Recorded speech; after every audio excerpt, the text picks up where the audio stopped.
The system of philosophy enunciated by Lord Kapila before his mother is a background for situation on this spiritual platform. The specific significance of this system of philosophy is stated herein as Siddhi Bhumim. It is a background of salvation.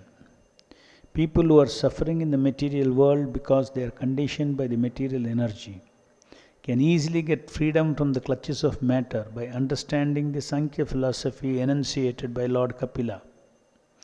By this system of philosophy, one can immediately become free even though one is situated in the material world. This stage is called Jivan Mukta.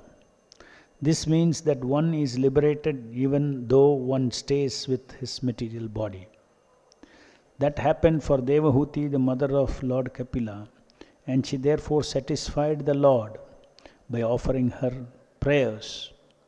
Anyone who understands the basic philosophy of Sankhya philosophy, basic principle of Sankhya philosophy, is elevated in devotional service, becomes fully Krishna conscious or liberated, even within this material world. Thus ends the Bhaktivedanta purport.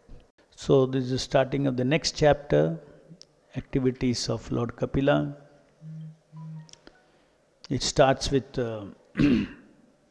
Devahuti responding to the teachings of Lord Kapila, her own son. And in this verse it is said that she became freed from all ignorance concerning devotion service and transcendental knowledge. And she understood the background of devotion service as the Sankhya system of philosophy. And then she starts praying to Lord Kapila. Devahuti's Leela in Srimad Bhagavatam is a role model for everyone. That simply by hearing from the right source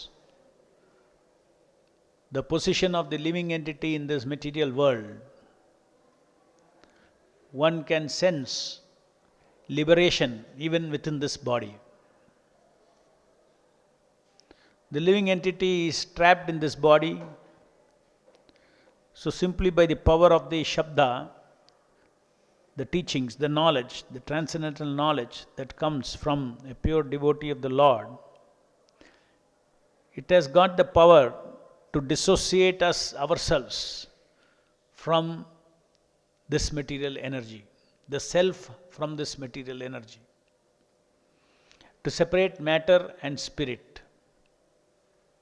That is exactly what is required for the living entity to feel liberated from this false identification with this body, which is full of miseries and which is not really our body. So Devahuti is a great role model, especially for women. You can see that in Bhagavatam, the greatest literature, the essence of all Vedas, the example of women becoming pure devotees of the Lord. It is not only the rishis who got, it's not the leelas of only rishis that are mentioned in Srimad Bhagavatam.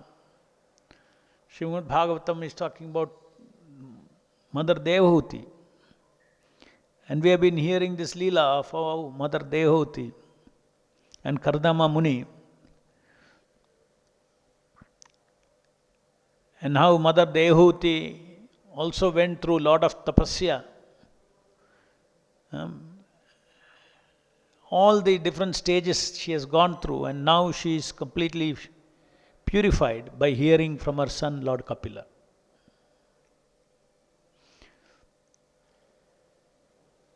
So what is significant for us to understand from this Leela of Kardama Muni, Devahuti, Lord Kapila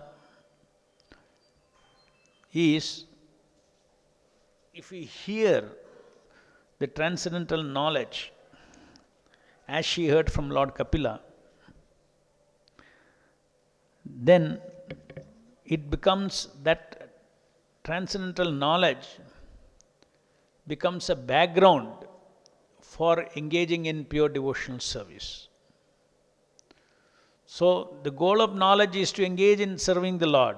Goal of knowledge is not knowledge itself. Goal of knowing the difference between matter and spirit is not meant for rejecting matter.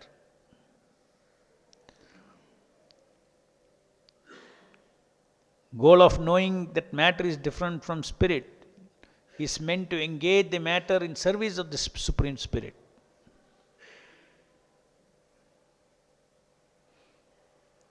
This is a real philosophy of Srimad Bhagavatam.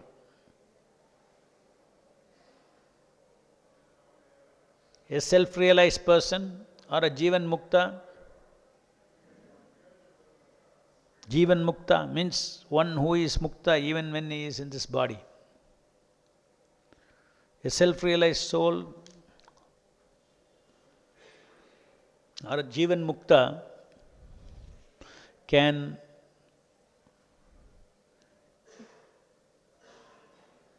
impart this kind of potency on the conditioned soul, where the ignorance that is covering the living entity is destroyed.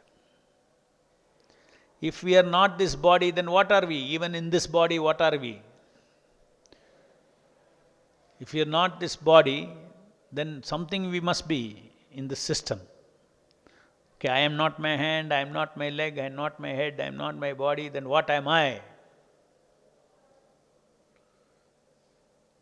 I am that constant, eternal, unchanging existence. The same me who said, I am a boy, I am a man, I am an old man, I am etc.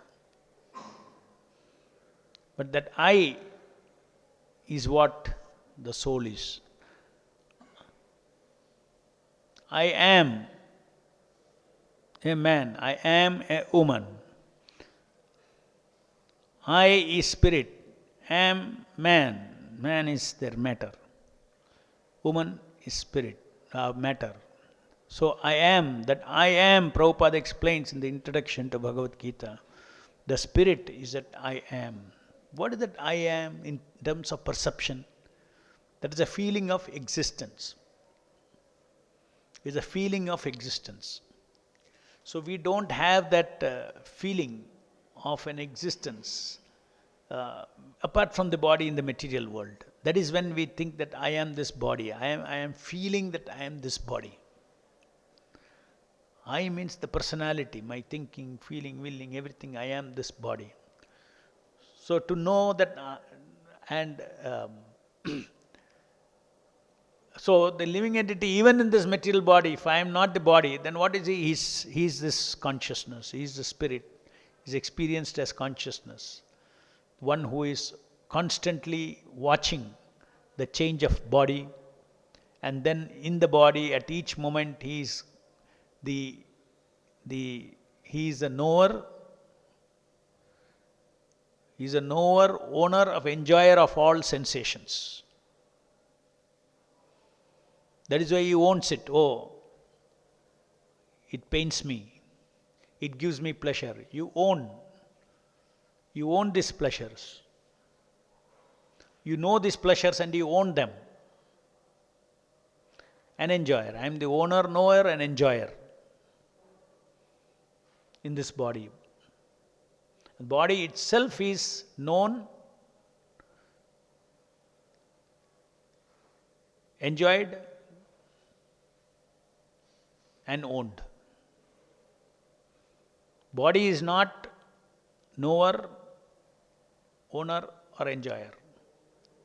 Body is known, owned, and enjoyed. The soul is the knower, owner, and enjoyer in this body. So to separate this thing, right now in our in the material dimension, our spiritual body, spiritual dimension, you cannot experience. Just like in a dream, you cannot experience your real dimension in the dream. If you're in a dream, you're lying on the bed, you have a real dimension in a real space. You close your eyes, then you go into a dream.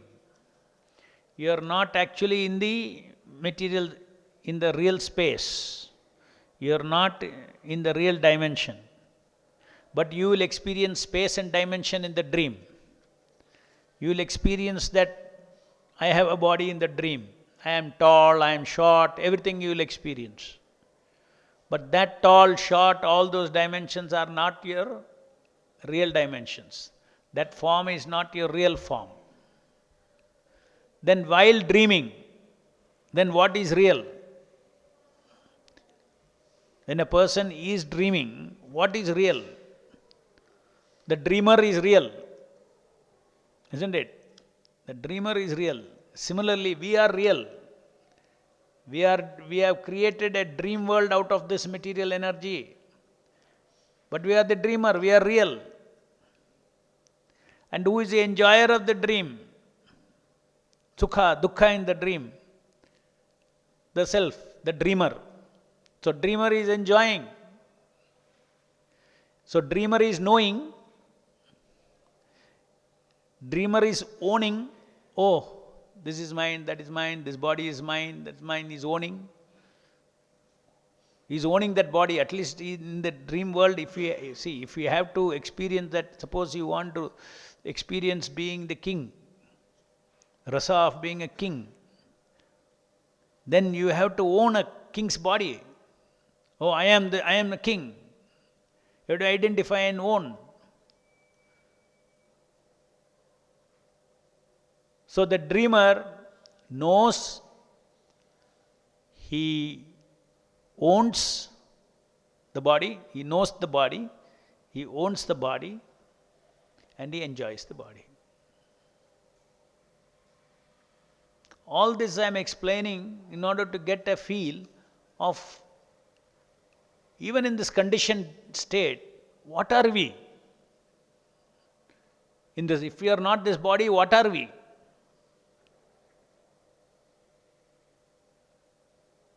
And this is what we are.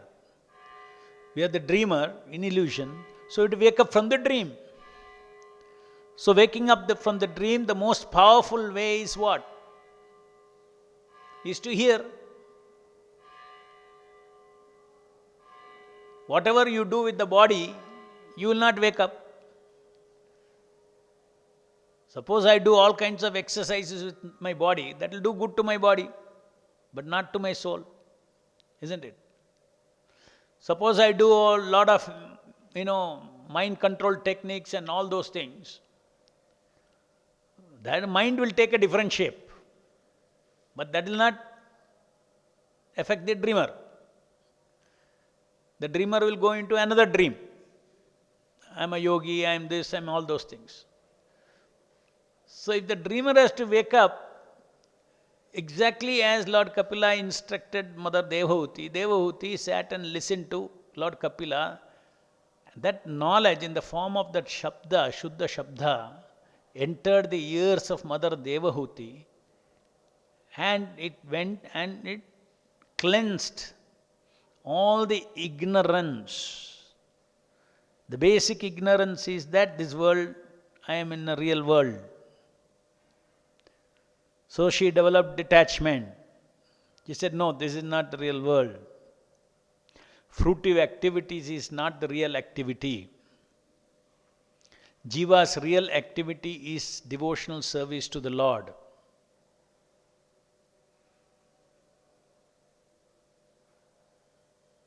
The living entity is not independent. It is either under the control of the three modes of material nature, three gunas, or it is under the control of the internal energy of the Lord. He is never independent. He is always dependent on the energy of the Lord, either to serve the Lord or to serve Maya, serve illusion. These are the things that devotee heard from Lord Kapila.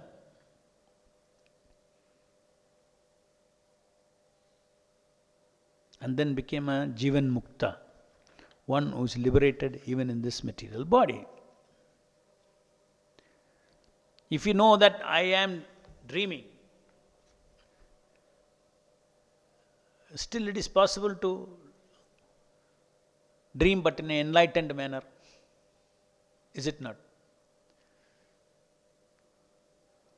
Sometimes you get good dream and you wake up. You don't want to forget the dream. Right? You try to replay. Why? Because good dream means rasa. Good rasa was there. So you want to get that rasa again. So you try to replay that. In a half-wake state, you try to replay that dream.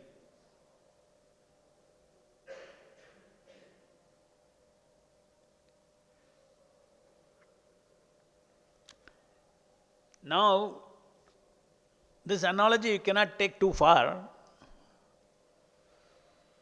Otherwise it will appear like the Mayavada philosophy. To dream also you need a brain.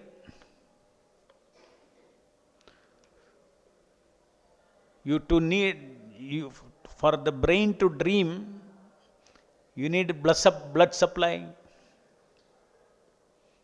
Otherwise you go into coma, no dream. So dream part of the brain should work.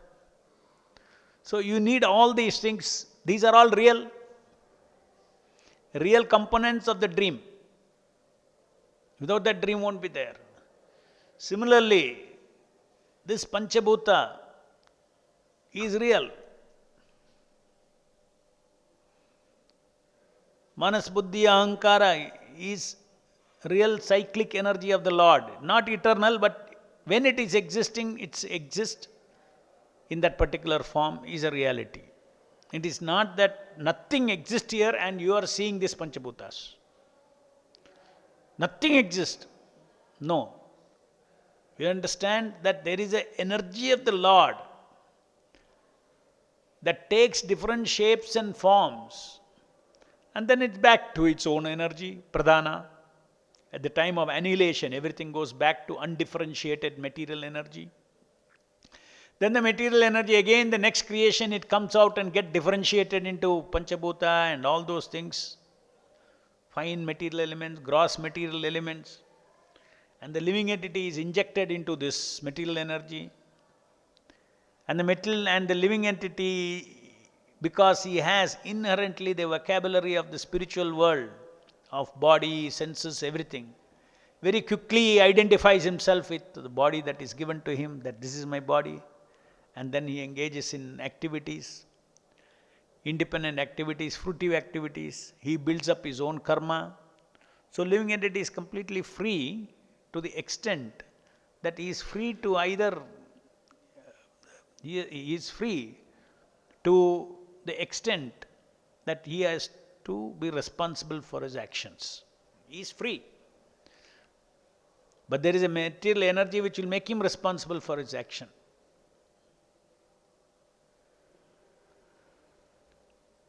So, therefore, in this dream analogy, we have to understand that this is a great creation of the Lord. That's why that dream analogy is a very crude analogy, but still it is being used just to make us understand that the emotions that we feel with respect to this material world, they are not real. They are not real. They just vanish. If I have devotion to Krishna, if I surrender to Krishna remembers me eternally. Even one small act, he will remember eternally.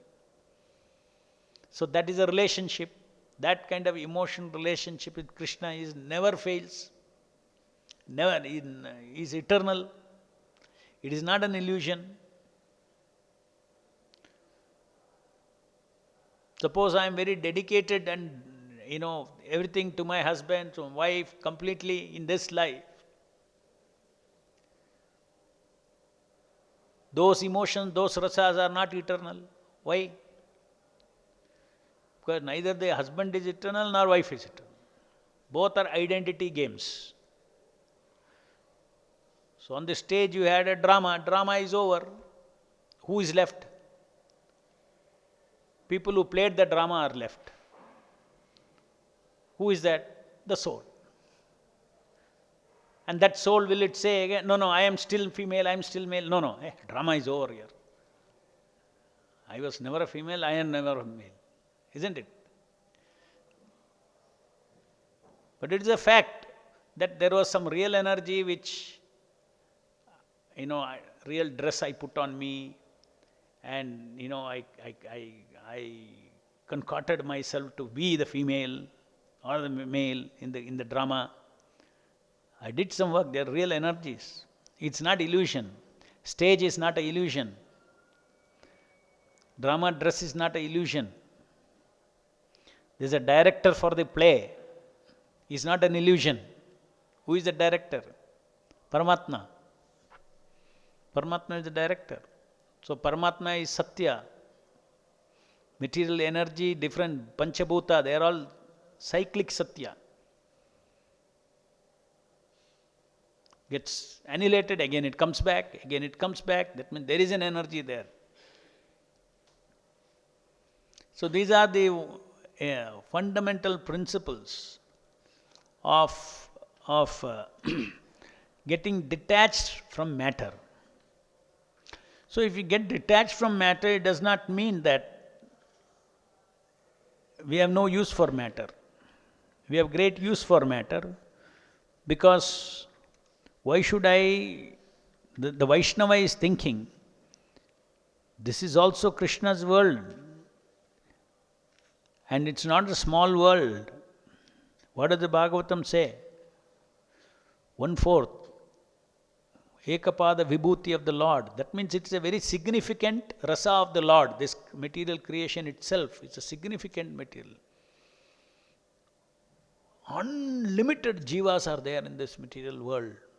Just see Krishna's leelas, his power, his power of enjoyment. When the scale of a person, and he engages all in different rasas. He is inside, outside, everything, and is engaging in rasa with the living entities as a surrender in unlimited different forms. Advaitam, Achyutam, Anadim, Ananta Rupam. So one should contemplate on this aspect of God, of Krishna, and feel the glory of the Lord in creating this dream. So the living entity who is Jivan Mukta not only is freed from this association with the material energy, but he also sees there is a higher purpose in this, that everybody is under the order of the Lord. If you are rebellious, you are there in the material world. If you want to surrender to Krishna, then you are there in the spiritual world. You are shifted. Daiva Prakriti, a higher energy will immediately encompass all our activities. If you want to be in the material world, you want to be in the dream, you will be directed by Kala. If you want to become my devotee, I will personally direct you from within the heart. The devotee gets directed by the Lord within the heart. He may not know that, but he is directed. Krishna mixes his direction into this yantra. We may think it is my direction. No, actually nobody knows where the direction is coming from. One gets an idea, then he says, okay, it's my idea. How did it come? Where did it come from? Nobody asks. Once it comes, he says, okay, it's me, my idea. So in the case of karmis, it's a Kala gives them the idea. What to do, what not to do, all those things. And then free will is also there.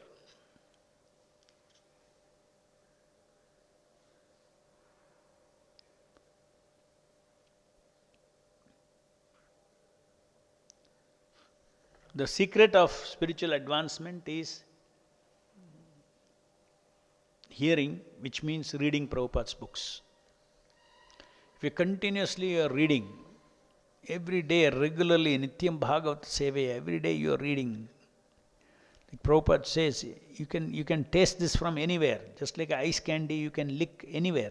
Bottom, top, it will be tasty.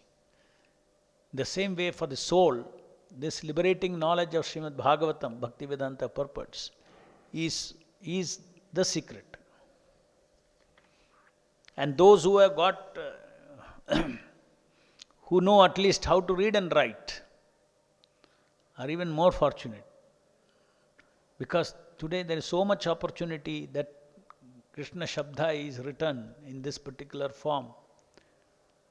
And they can simply read and immediately go into another consciousness. Anybody who reads Prabhupada's consciousness, immediately they are in the spiritual dimension. They may not realize it. They may not realize it. Just like if you read a novel, immediately you go into the world of that novel, isn't it? You'll forget the environment. If the novel is very interesting, even after you close the novel, you're walking around, you are in that world. Yes? See the power of Shabda to change our consciousness. You should never get stuck in anything.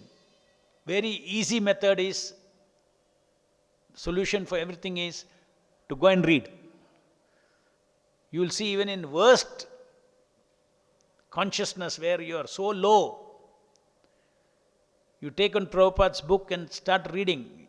It may take some time from the first gear, second gear, third gear.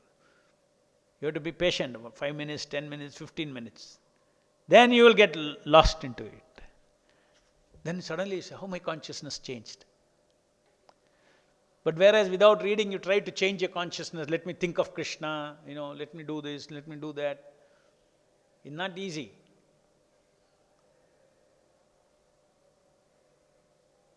So we should take advantage of this most powerful weapon we have always. So many weapons are there with us to control our consciousness and to keep our consciousness Krishna conscious. Holy name is there, reading Prabhupada's books are there, association of Vaishnavas are there, relationship with the deities are there. Ample, plenty of opportunities. But mind is such a rascal, the mind will not utilize any of these things. He will say, mind, I am the master. Mind has to be the boss. You won't allow Bhaktivedanta purports to be your boss. Submissively hear Bhaktivedanta purports, mind will be subdued.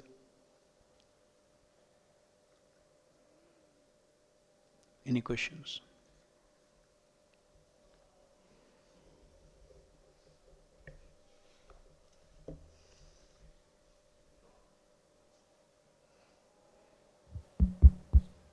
Krishna, Prabhu, some devotee in the initial stage of his advancement in Krishna consciousness, if he goes on well, but due to some circumstances, some anartha he does.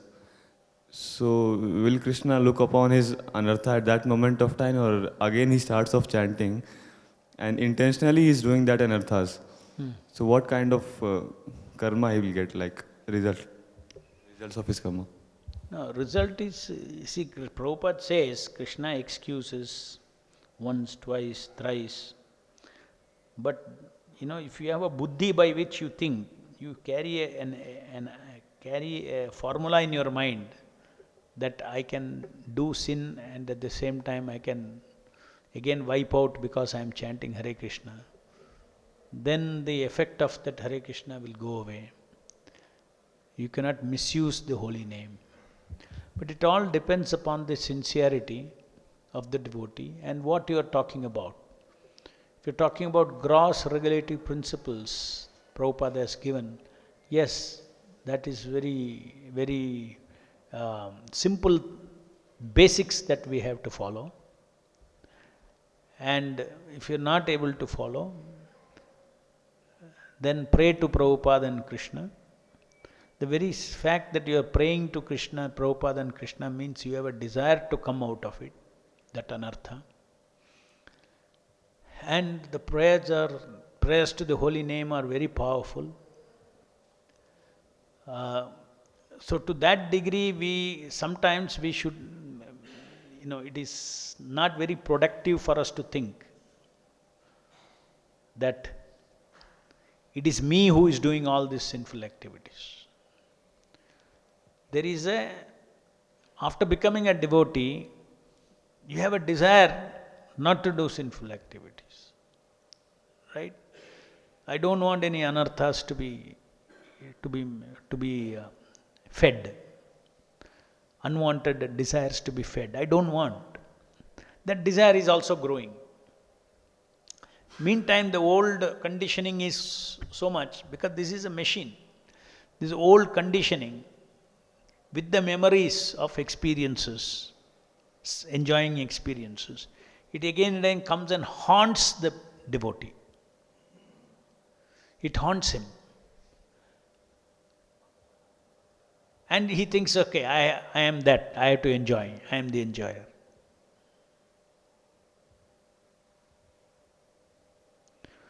So basically we have to understand that our whole life this fight will go on. But at a gross level we should put some blocks. I will not do this. My mind may be disturbed. I will not do this.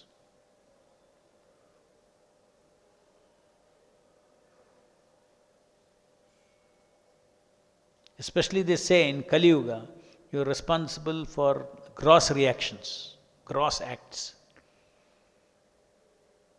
Not that you are not responsible for subtle thinking, but in terms of the laws of karma, it catches up only when you act.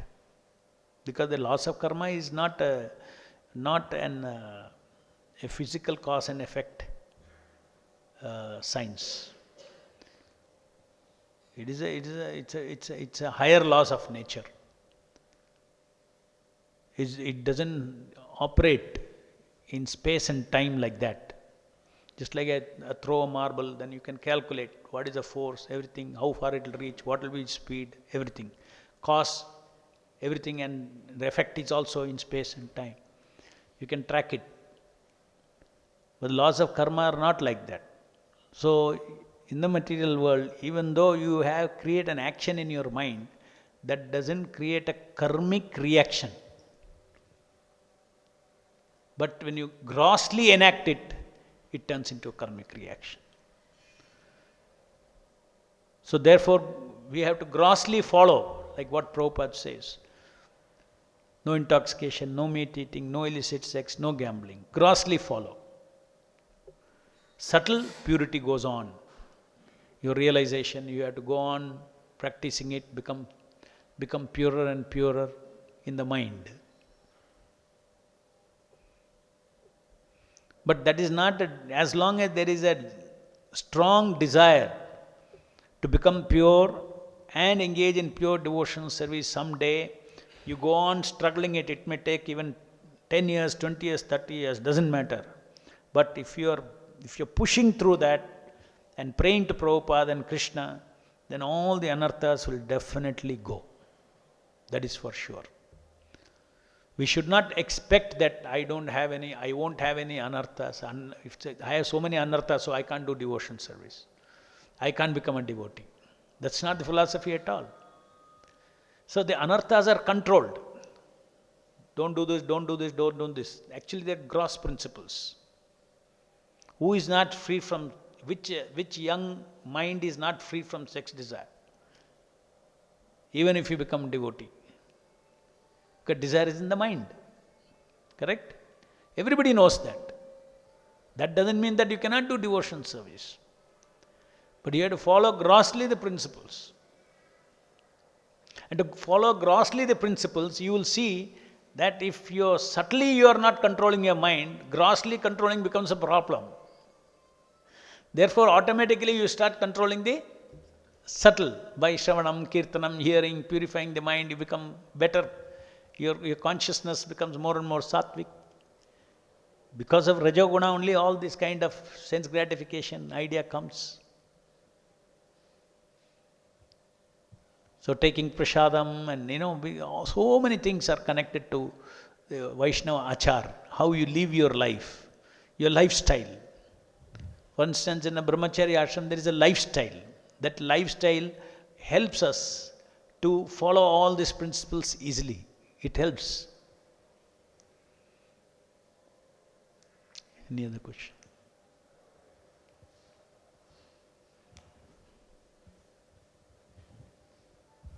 Hare Krishna, Prabhu. Prabhu, how can we understand in simple terms the concept of destiny and free will? Destiny and free will. As far as Jiva is concerned, it possesses only free will, no destiny. You know what I mean?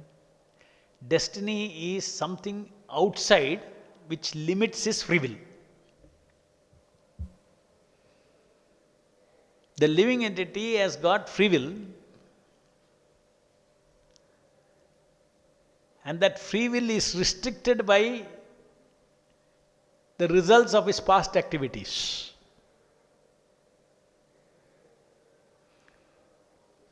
Suppose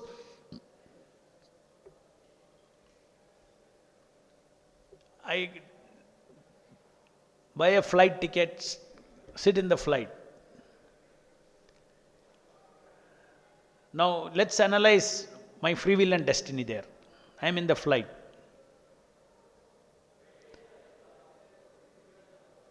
My destiny is that I cannot land till the flight lands. Why? Because I have taken a decision to get into the flight. So my free will created my destiny. Now destiny doesn't mean that a particular thing is destined.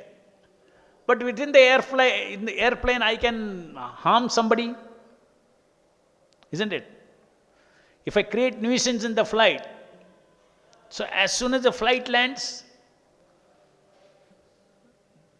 they will nab me. Right? If I am too wild, then they will, in the plane itself, all the other people will nab you. So your destiny is to stay in the flight, no doubt. But you have got free will to do so many things within that destiny. Isn't it? So as far as we are concerned, we should always be responsible. To the degree to which, if I can do something, I should do it properly. If I cannot do, what can I do? That is not my free will. When I have a human form, to fly like a bird is not in my free will. I can just look and wish like a bird. Oh, so nicely is going. Point A to point B, from one tree to another tree. Can you go? Can you wish? You can wish. See? You can wish, but you cannot do. Limited destiny. So there are so many things that the bird can wish, but it cannot do because it has its freedom is restricted. Another example is if you tie, let's say a cow is tied with 100 feet rope. As long as the cow is within the 100 feet, will it feel the rope? Rope will not restrict the cow in any manner. As soon as it tries to go outside the circle of 100 meters, the rope will pull. That's called destiny. Now he is inside the 100 meters. The cow, she is inside the 100 meters. The cow is walking freely. While the cow is walking freely, is a rope still tied or not? But it's not pulling, that's all. Similarly, our karma is like a rope. It is there, always. And its purpose is to limit you. If you don't cross, it won't bother you. You try to cross, it will say, okay, this is destiny, you cannot go beyond this. Whatever you do, you use your free will, but you're tied now. So life is a combination of every moment our free will is constrained by destiny. And destiny is created by our past accumulated actions. Therefore, according to our Vedic system, if you go on doing punya, what happens? Your rope will become 150 meters, 200 meters, 300 meters, 500 meters. You will feel more freedom. And if you do papa karma, slowly the rope will become, 90 feet, 80 feet, 70 feet, 10 feet. So you feel you have no freedom at all.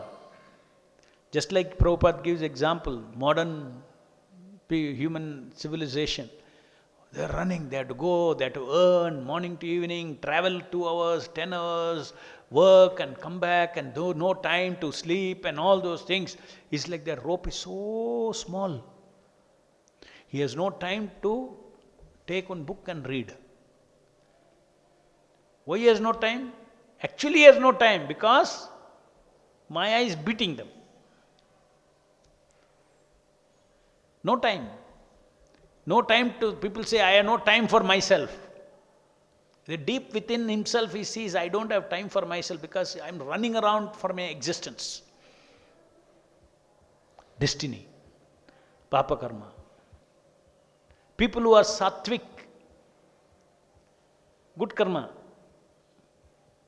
they'll sit around, say, read scriptures, everything, financially something will be taken care, all those things.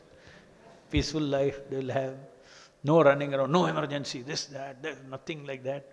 So they have got a good stock of punya. So everybody's life is full of this punya and papa.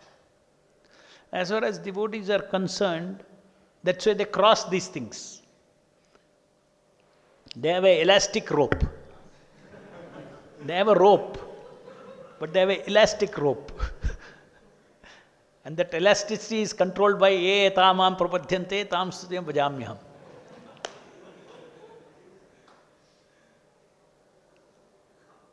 Grandraj Srimad Bhagavatam ki jai, Jagat Guru Srila Prabhupada ki jai.